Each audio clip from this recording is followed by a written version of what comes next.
So there's lots of different buy-to-let strategies, isn't there? There is HMOs, there is normal family homes, there is holiday lets, there is rent to rent. But which strategy is right for you if you're starting out into property investment, especially as it relates to an expat? So you have added things like what happens if you leave the country, taxes, etc. So there's things that you need to think further than just the buy-to-let property. So in this video, I'll cover the four main buy-to-let strategies, and in each strategy, I'll cover the buying process, how to find the tenant, the ongoing management of the property, money-wise, what to expect in terms of return of investment and things, and from an expat perspective, what to expect. If you're new to my channel, hi, I'm Gina Jose. I'm a certified financial coach. I'm also a first-generation expat to the country. I bought my first buy-to-let property about 18 months ago, but before that, I've spent years and years reading and researching and filtering through articles and books. So I've got a lot of knowledge in this subject. First and foremost, let's address everyone's thoughts in everybody's mind. Is it a good time to invest in a buy-to-let property now, given the state of the UK economy and possibly an impending recession? But I'll just remind you of this quote by Warren Buffett. It says, "Be fearful when others are greedy and be greedy when others are fearful." So I'm giving you all this information so you can make the first buy-to-let property investment when the time is right for you. Firstly, I'll discuss a vanilla buy-to-let, or as it's commonly known, a normal family home. So we've probably all rented a family home when we first came to the country. So you own the entire house, not rooms subdivided into each other. This is the most common buy-to-let strategy. So just in terms of the buying process, this can take months for the legal and the paperwork to come through. If you have some experience in buying your own property, and you know how long that takes, having a buy-to-let property in your name can take a lot longer, just because of the paperwork and the legalities involved in the owning a buy-to-let property. In regards to finding a tenant for the property, you can advertise it yourself. Obviously, you can use websites like Open Rent or Gumtree to advertise the property yourself, or you can do it through an estate agent, and obviously they charge a fees, which is usually equivalent to 1 month's rent for the services. You need to do the reference check. You need to make sure there's fire alarms, and you need to make sure there's carbon monoxide alarms. You need to do a gas safety check. You need to do an electrical safety check. So there's lots of different things you need to do before you rent out your property for the first time. In terms of managing a buy-to-let property, you can surely do this yourself, or you can get an estate agent to do it. And I believe the estate agent fees is between 2 and 5% for managing the property. Again, managing the property, you need to make sure the fire alarm is working, the carbon monoxide alarm is working. You need to do a yearly gas safety check and 5-yearly electrical safety check. In terms of things that could go wrong, there's usually about 2 to 5 people living in a normal family home, isn't there? So there's less people, so there's less things that can go wrong. So overall, the maintenance is less compared to the other strategies that I'll explain. But by no means it is less. People. If there is a problem, the people who pay us rent, they expect it to be fixed sooner rather than later. So we would have to be on the case. So I had a leak in my property, and for 3 whole days I was busy ringing plumbers, and this is when I couldn't get any plumbers. So I was really stressed for 3 days till the problem was fixed. So with a rental property, tenants seem to be less tolerant than you would in your own family home, or you would say, I can't get a tenant, we'll just have to wait to fix the problem. But you feel more pressured as a landlord if a tenant is in distress. Money wise, in terms of a vanilla buy to let, there's lots of different ways you can maximize your returns. So you can either have the property in a limited company or in your personal name. Contrary to belief, it's not always in a limited company. Sometimes it can make sense in your personal name as well, but it depends on your personal tax situation. Also, the expenses and things can be offset. So some people, so like the plumbing expenses or the electrical safety checks, or if anything is broken and you replace it, so think expenses like that can be offset against the rental yield. And a lot of people think that you can make lots of money with a vanilla buy to let property. Let me just burst your bubble there. The return on investment is usually between 5 to 10 11%, and after expenses and taxes and etc., the returns are reduced between 3 and 7%. So in the short term, you do not make a lot of money, but over the long term, buy-to-let property is a perfect investment strategy. As an expat, if you own a vanilla buy-to-let and if you're thinking of returning back to your country, so for me, example, if I think of returning back to India, I can either sell the property and settle the assets here, or I can even manage the property through an estate agent. But obviously, the income that I earn has to be declared in India for taxation purposes. The next popular strategy is house of multiple occupancy, or HMO as it's commonly known. So this is when 3 or more unrelated people live in a property. 2 unrelated property, it still comes as a vanilla buy to let, but 3 or more comes as an HMO. So they will share common facilities, maybe the sitting area, the kitchen is shared, they may share the toilet, or they may have individual toilets, depends on the kind of property. In terms of the buying process for an HMO, it's quite strict, because not all lenders will lend for an HMO. So there's more specialist lenders that have specialist criteria. So you have to fulfill more stricter demands to get a mortgage on a HMO.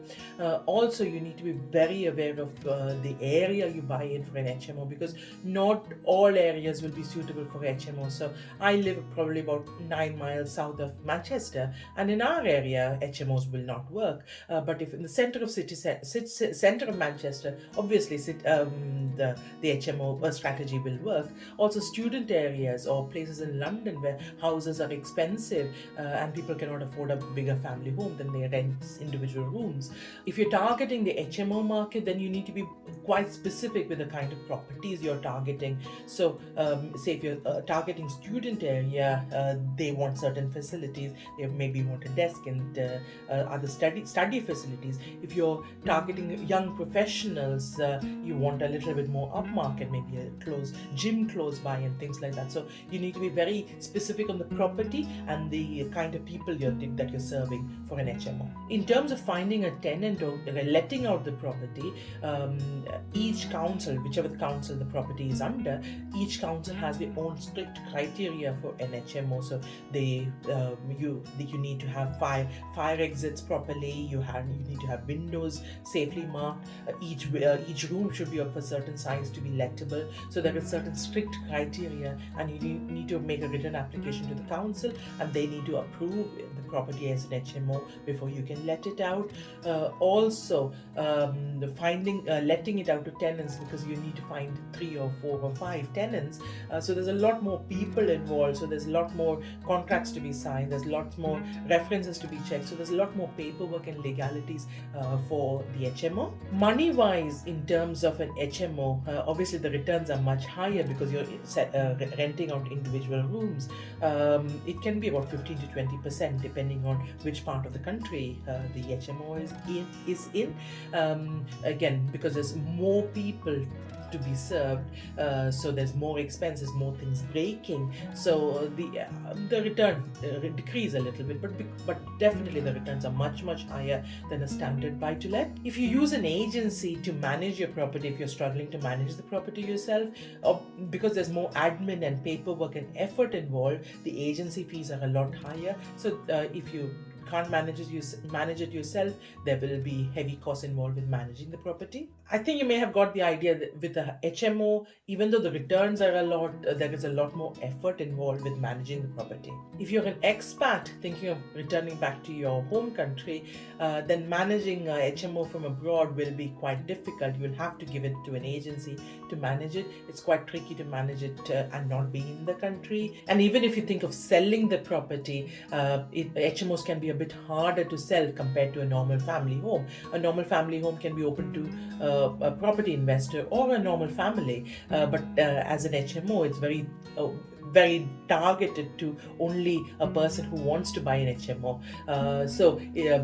The pool of people wanting to buy an HMO property is less. So that's why it can be a bit more trickier to sell an HMO property. But obviously, if the returns are higher, then more people want to invest in the business. So it depends on how the overall return of investment in the property. The next most common buy-to-let strategy is a short-term let or a holiday let. In terms of the buying process for a holiday let or a short-term let, you need to be super focused on the area. Again, holiday areas, Wales, Scotland, Lake District, Peak District, Cornwall, and things are very common holiday destinations. So that is straightforward. In terms of short-term lets, you can think of people who come down for business meetings. So centre of London, again near the BBC and Salford area. Places like that where people come for business meetings and things who need short-term lets. So that can be quite common strategy. But you should be super focused and super aware of the target audience and what they want from that property. If you want a mortgage to secure a holiday let, again the pool of lenders that lend to holiday lets is very small. So you will have increased costs and increased admin and even increased expenses. The interest rate and things will be a lot higher compared to the other strategies that I've discussed. Also, you may need to put on a much larger deposit. With vanilla buy-to-lets and things, you can get away with 25% deposit, but with the holiday let, you may have to put much higher deposits and things. In terms of finding a tenant for your short-term let, again, it's more like a job, isn't it? You need to market the property, you need to sell the property, you need to advertise on different sites, you need to get the feedback, you need to collect the deposit, you need to return the deposit to the person, to the tenant or whoever's letting the property. You need to coordinate the cleaning of the property and getting the property ready for the next person. You need to coordinate the calendar and dates. So there's a lot more process involved. So there's a lot more admin involved. So it's more like a job rather than compared to the other strategies. In terms of managing a short-term let or a holiday let, again, there's a whole lot of effort involved, like I just said. But besides that, governments do not like people who do holiday lets, so they are imposing stricter and stricter criteria on them. I'll just bring up this article where the government of Wales has increased its council tax by 300% for people who have holiday lets in Wales. Similar governments in Scotland and things are thinking of implementing stricter criteria. The reason the governments do it is if you buy a holiday home in Wales, that one holiday home is taken away from a local resident who's looking to get on the property ladder. So there's less homes to buy if more and more holiday lets come in the place. So if you can imagine that if there's a lot of investors in a nice holiday town in Wales, and then there's less property available to the local residents. In regards to money and a short-term let, the money-wise, it is very high return of investment. You can have 20, 30, 40% depending on which part of the country you have your holiday home in, and how many weeks of the year it's let out for and things. And also taxation-wise, it works very well because you can claim all your expenses, like your cleaning expenses, your marketing expenses. So all those can be deducted, and you can even pay yourself a salary for managing the property. So taxation wise, it works very well.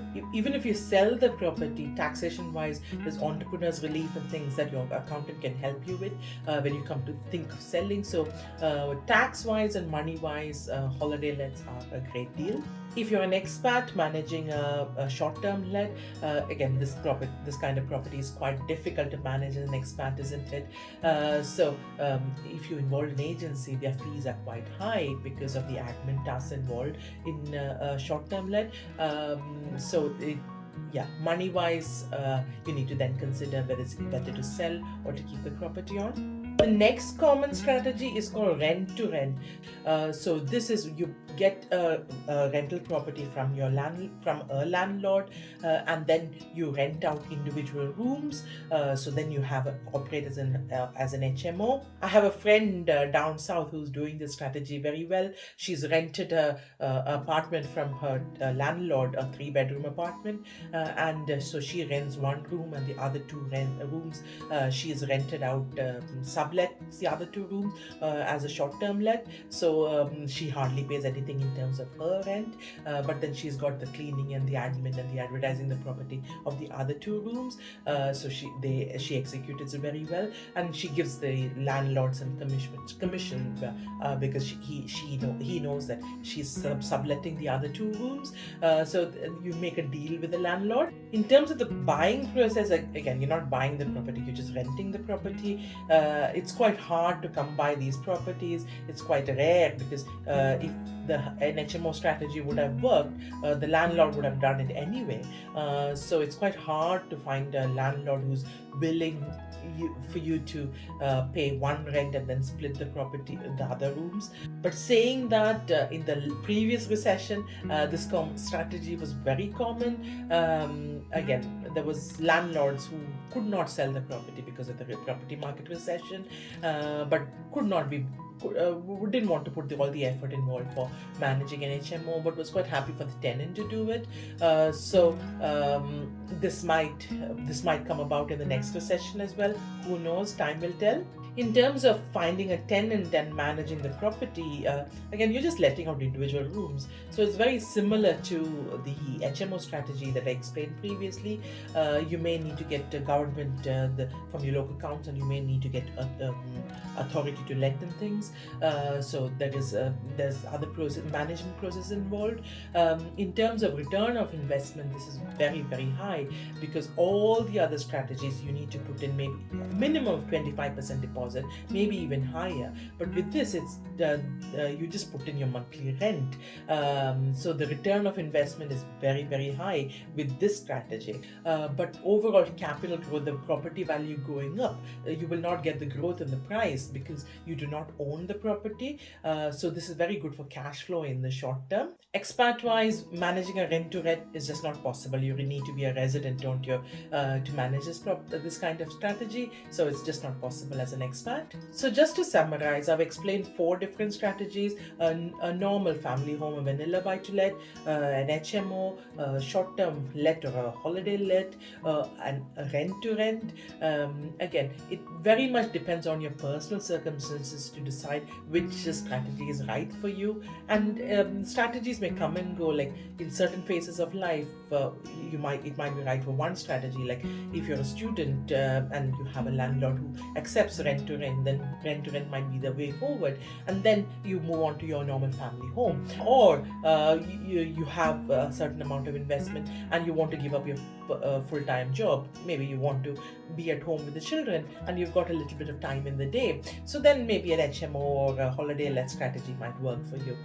So it very much depends on your personal circumstances to decide which strategy is right for you. Not all strategies are right for everybody. Just for me personally, again, busy family household, both of us working full-time, part-time, young kids running after activities, school, homework, etc. There is not a lot of time in the day. So for us, vanilla buy-to-let strategy seems right for us in our life stage. What do you think will work for you in your life stage? I'd love to know. Drop me a comment in the description box below. Also, on the 24th of February, I plan to do a webinar on how to get rich with property investment. If you're interested, I'll put my email address below. Drop me an email and I'll put you on the waiting list for that webinar. If you found this useful, don't forget to smash the like button, and I'll see you next time. Bye bye.